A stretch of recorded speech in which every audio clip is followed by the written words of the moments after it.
Assalamualaikum warahmatullahi wabarakatuh. Alhamdulillah rabbil alamin wassalatu wassalamu ala asyrafil anbiya'i wal mursalin wa ala alihi wa sahbihi rasulillahi ajma'in. Bersyukur kepada Allah Subhanahu wa taala dengan ucapan alhamdulillah, salawat kepada Rasulullah sallallahu alaihi wasallam dengan ucapan Allahumma salli ala Sayyidina Muhammad wa ala ali Sayyidina Muhammad. Mudah-mudahan kita akan mendapatkan syafaat di hari kiamat nanti, amin ya rabbal alamin. Alhamdulillah anak-anak bapak sekalian, mudah-mudahan sehat walafiat, jaga kesehatan dan tetaplah dekat dengan Allah, dekat dengan Rasulullah sallallahu alaihi wasallam. Hari ini alhamdulillah kita pertemuan keempat. Pertemuan ini membicarakan tentang thaharah. Mudah-mudahan anak-anak bapak nanti paham dan mengerti.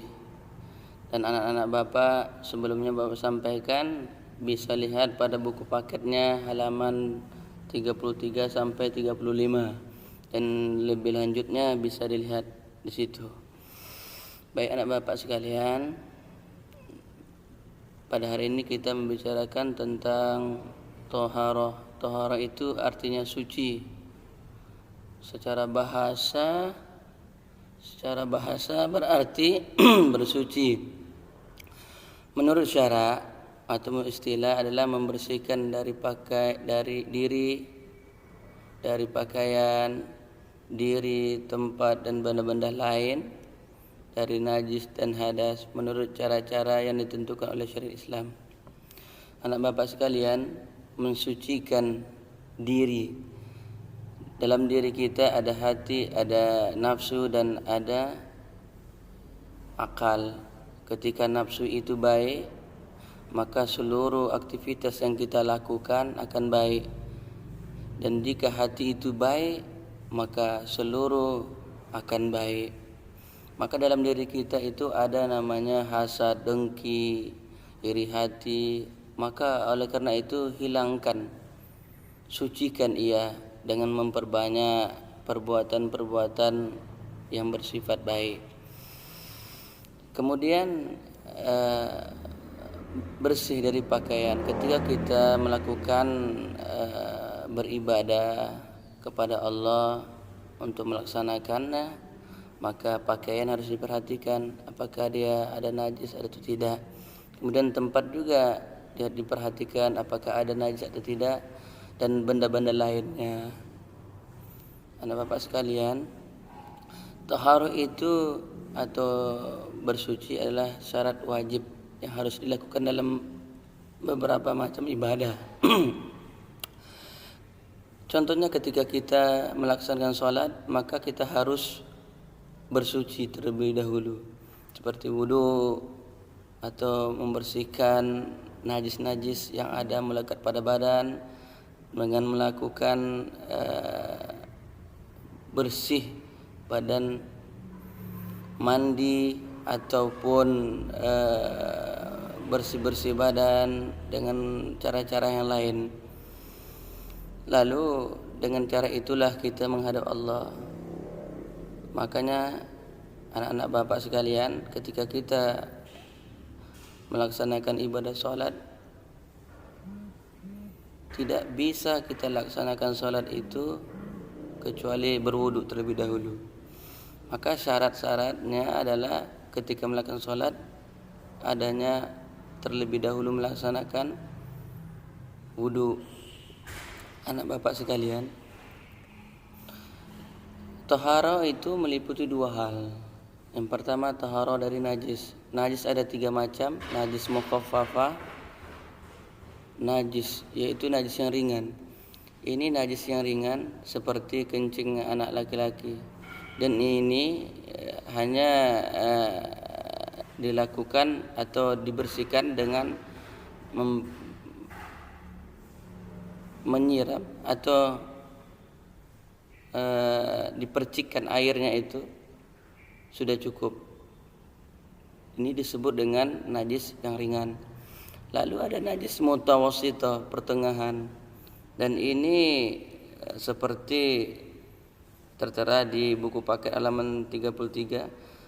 Ini seperti darah, nanah, air seni, bangkai binatang dan sebagainya. Dan ini adalah najis pertengahan. Lalu ada najis mukhalazah, najis berat. Dan ini najis yang terdapat pada anjing dan babi. Dan ini berbeda dengan najis mukhaffafah, mutawassithah untuk membersihkannya, untuk mensucikannya. Untuk najis mukhalazah ini dilakukanlah beberapa cara. Pertama, ada di buku halaman 34. Mensucikannya itu dengan mengambil air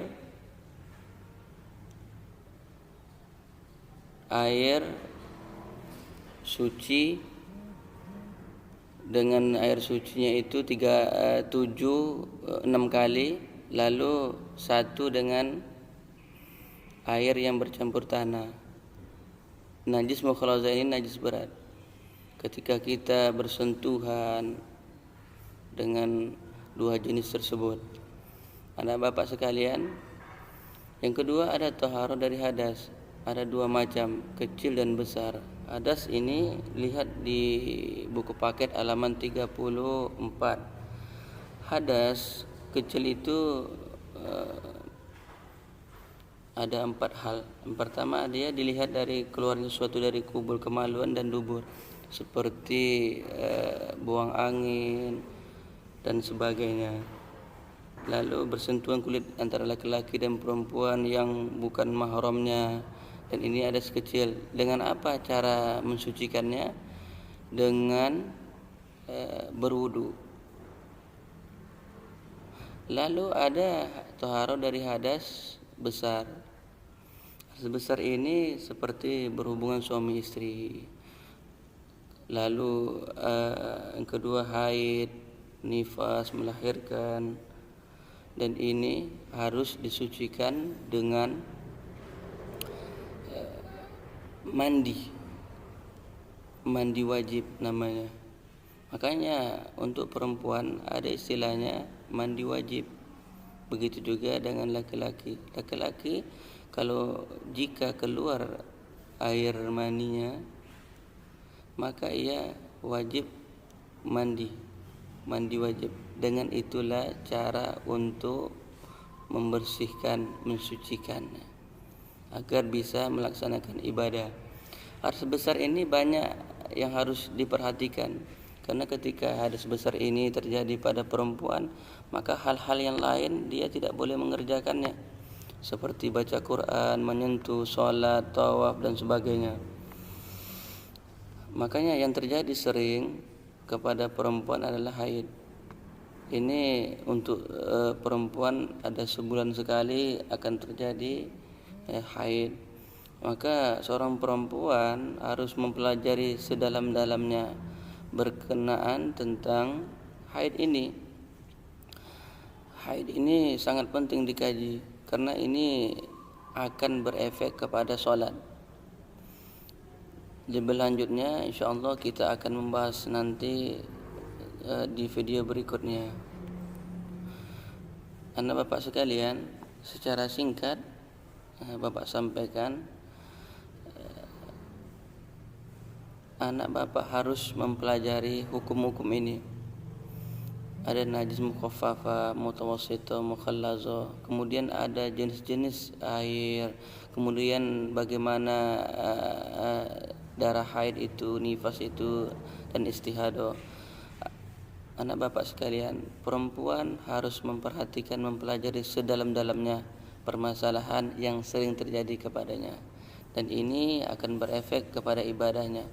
Jika tidak diperhatikan, jika tidak dipelajari, maka akan sulit, maka akan dengan ketidaktahuannya akan tertinggal, akan hilang ibadah-ibadahnya kepada Allah Subhanahu wa taala.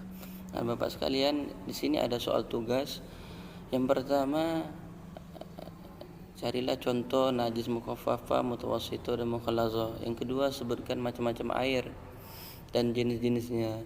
Yang ketiga, jelaskan secara singkat darah haid, nifas dan istihadah. Sekali lagi Bapak sampaikan, lebih jelasnya lihat buku paket halaman 33 sampai 35. Anak Bapak sekalian, Bapak sering sampaikan, anak Bapak lihat grup WA-nya. Lalu lihat grup WA-nya dan tugasnya, jawaban tugasnya itu langsung ke Google Classroom. Jangan ditulis di kertas dahulu, langsung ditulis di Google Classroom. Ya nak, mudah-mudahan anak-anak Bapak paham dan bisa mengerti apa yang Bapak sampaikan. Mudah-mudahan kita sehat walafiat, tetap tegar, tetap sehat, tetap sabar dan syukur kepada Allah Subhanahu wa taala agar menjadi anak-anak yang soleh, patuh kepada orang tua, dekat dengan Rasulullah dan dekat dengan Allah Subhanahu wa taala. Jazakallah khair. Mudah-mudahan kita selalu dilindungi Allah Subhanahu wa taala. Wallahu a'lam bishawab. Assalamualaikum warahmatullahi wabarakatuh.